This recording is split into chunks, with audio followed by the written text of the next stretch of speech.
Okay, so there are three main differences when we talk about key anatomical differences between the two divisions of the autonomic nervous system. So let's talk about them. The first one is the site of origin. When you think about parasympathetic, the origin of these peripheral nerves is either cranial or sacral. Cranial, like cranial nerves that we learned? Yes, cranial nerves that we learned. So we're going to talk about how cranial nerves can innervate from the eye all the way to the liver and gallbladder. While the sympathetic has origin thoraco, T1 to L1, thoracolumbar, that's how we say it. Okay, so all the nerves that come from the sympathetic come from this height of your spinal cord. Second difference, the relative length of the fibers. So if you think about, you see where synapsis is happening here? This is a synapsis, right? That's a ganglion. These are my ganglion. Look at that. And where is it happening in the sympathetic? What? Here? In this little straight area here, but not close to the target organs? So, preganglionic neuron, long in the sympathetic, short in the parasympathetic, because the ganglia is closer to the spinal cord in the sympathetic. In the parasympathetic, the ganglia is close to the organ. So preganglionic is long, postganglionic is short. Sympathetic, preganglionic short, postganglionic long.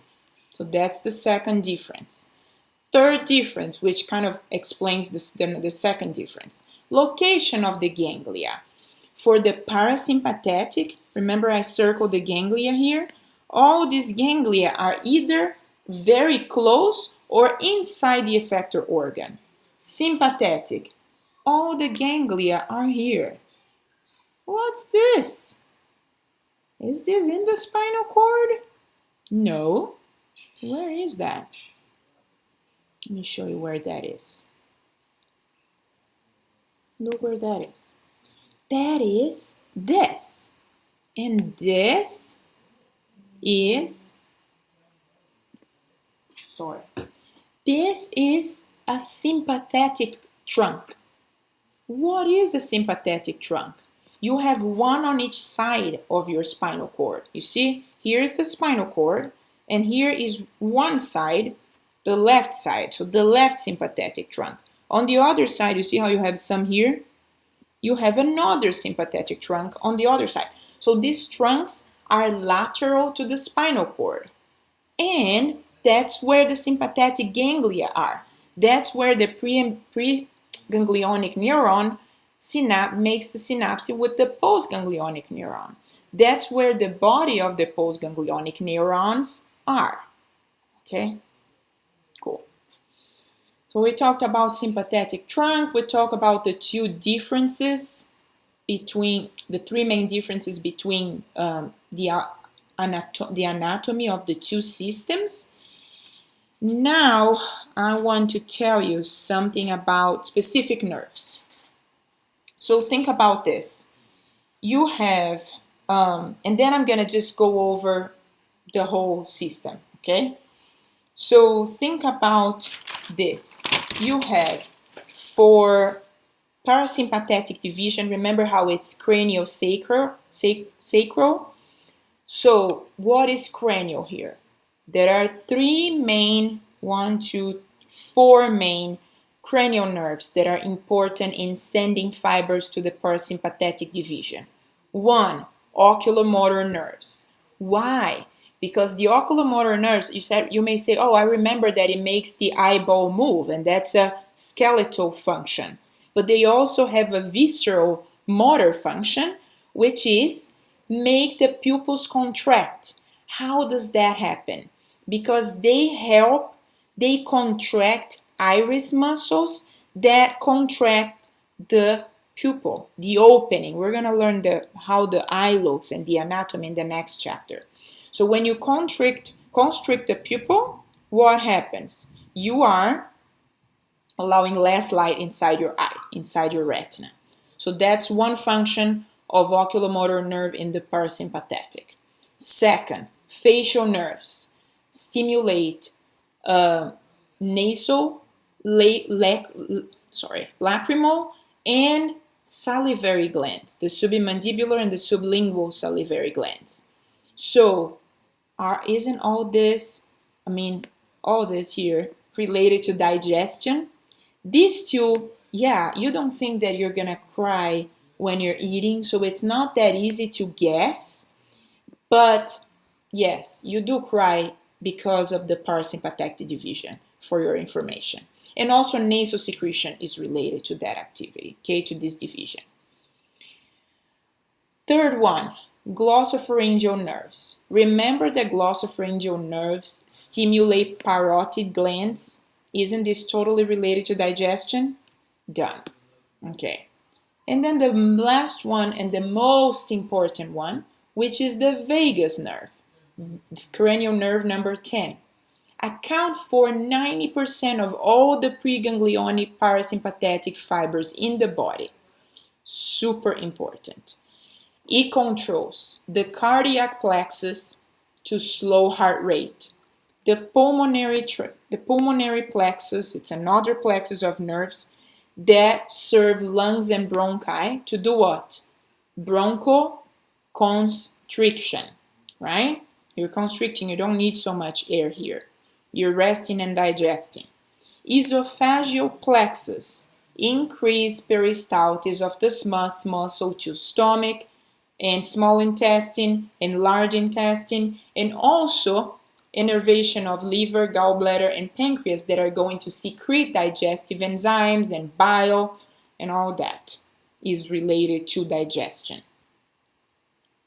So you see, I'm showing you here again, oops, I'm not showing you anything now, how the cranial nerve 10, which is this one, has all these branches, which are plexuses from the parasympathetic branch division, okay?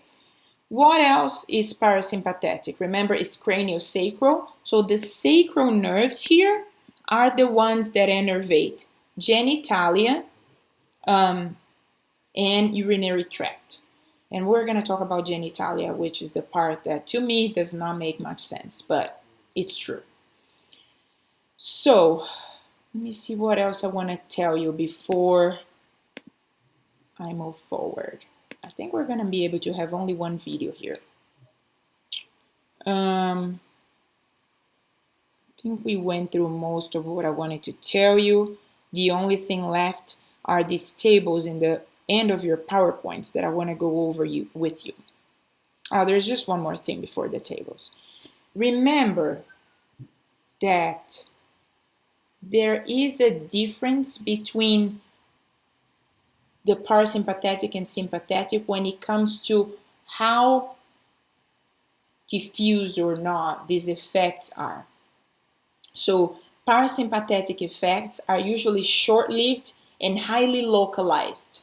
Sympathetic division has long-lasting effects and very diffuse. Why? Because that's the effect of norepinephrine. Acetylcholine has a very sharp, focused effect, which is contract, relax, whatever that is happening in that specific organ. But when it comes to, or secrete some enzyme, right? When it comes to norepinephrine, it's a very long-living hormone. It's not going to be degraded quicker. So think about this. If you are in the rest and digest and something happened and you have to be alert and go, you can do that quickly, right? Cool.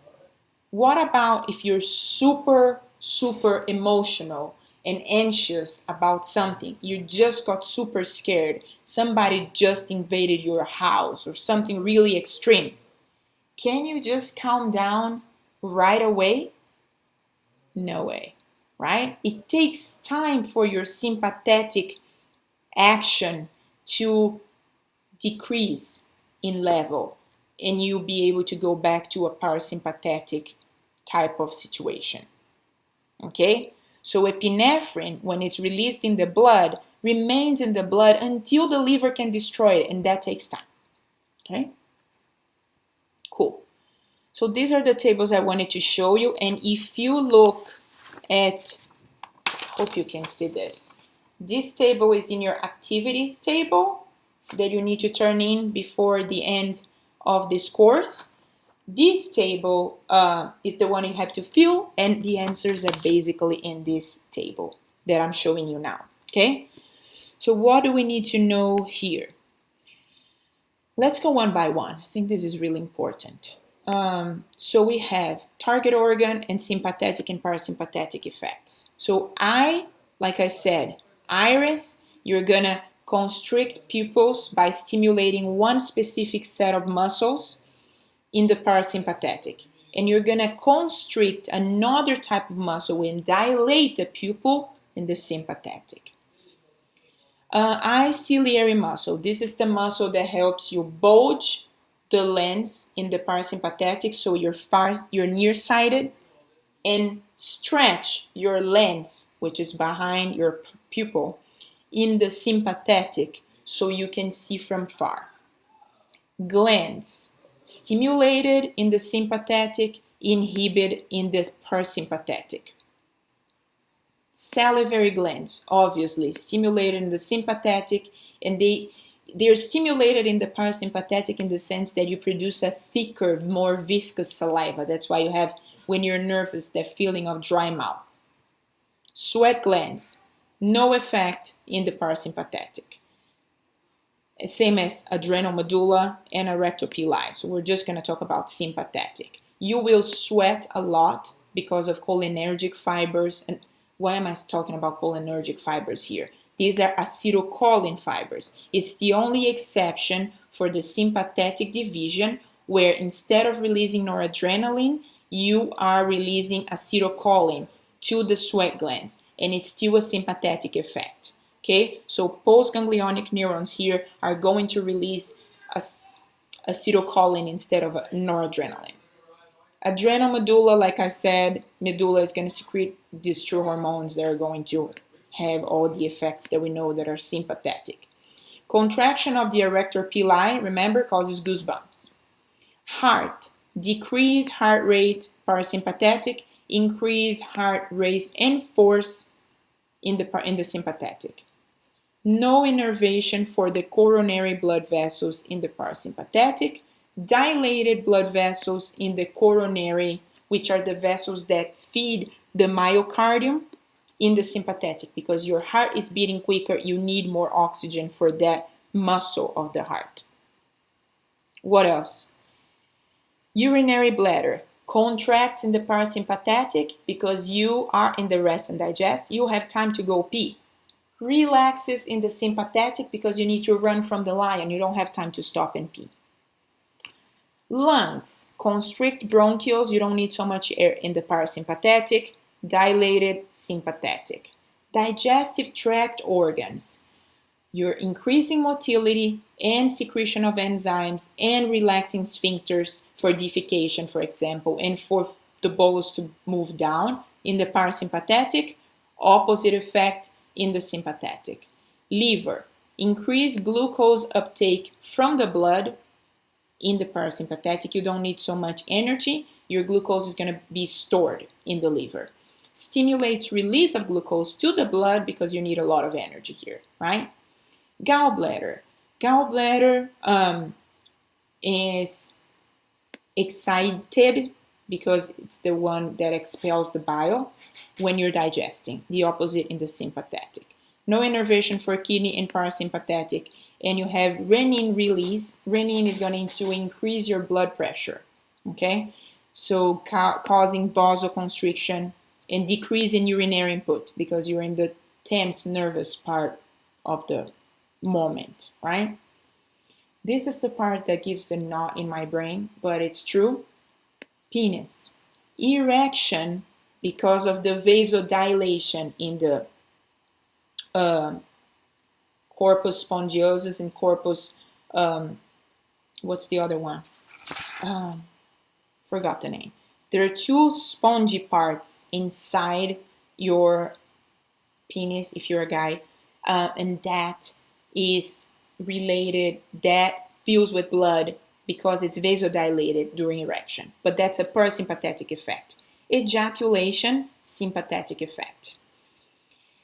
Is same for vagina, erection of the clitoris in the parasympathetic, and contraction of vagina, meaning like not ready for anything, in the sympathetic. Makes sense, right, ladies? If you're nervous, you're not for that, right? All right. Blood vessels. There's no really innervation from the parasympathetic division in blood vessel, but they get constricted in many different areas, including abdominal viscera and skin, during the sympathetic events. Effects of incoagulation, sympathetic, increase in metabolic rate, sympathetic, right? You get nervous, you lose weight if you don't eat too much when you're nervous. But also when you're nervous and you eat too much, you feel that heavy stomach, right? Because you're not ready to digest anything. You are nervous, so you shouldn't eat. And you're also going to lose weight because your metabolic rate is high. And you stimulate the breakdown of fat, which is also something that's going to make you lose weight. Done with chapter 14. I'll see you in the last chapter, 15.